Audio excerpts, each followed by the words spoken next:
کہ اما عائشہ رضی اللہ تعالیٰ عنہ کا بیان ہے کہ میں نے نبی صلی اللہ علیہ وسلم کی شرمگاہ کبھی نہیں دیکھی.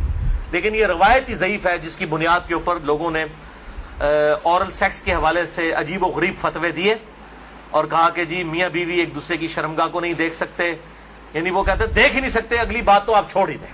تو یہ حدیث ہی بالکل جو ہے وہ منقطع ہے اور مردود روایت ہے جس کی بنیاد پہ یہ پورے کا پورا ایک اسکول آف تھاٹ کھڑا کیا ہوا ہے. بھائیو، اسلام میں ایز سچ اورل سیکس کی کوئی ممانعت نہیں آئی، سوائے وہ قوم لوط والا جو اینل سیکس ہے اس کو ضرور ایڈریس کیا گیا.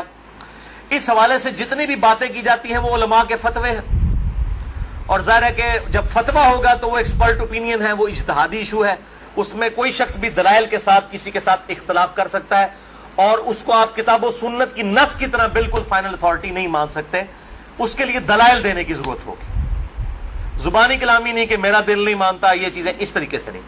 بہرحال اورل سیکس کے حوالے سے میڈیکل ایشو ضرور ریزالو کرنا چاہیے، کیونکہ اس قرآن حکیم نے ہمیں دو ہی علوم بتائے ہیں، ایک ریویلڈ نالج جو وحی کا علم ہے اور دوسرا acquired knowledge, the knowledge obtained through observations and experiments، science کا علم.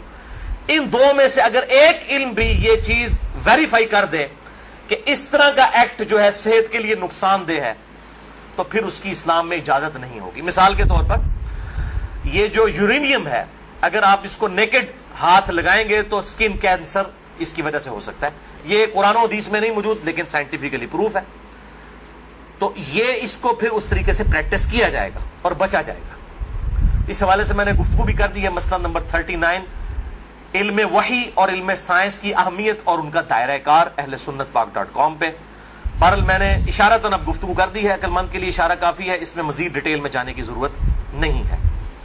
البتہ آخر میں سیکس کے اعتبار سے دو بڑے کریٹیکل ایشوز ہیں، ان کو ایڈریس کر دوں.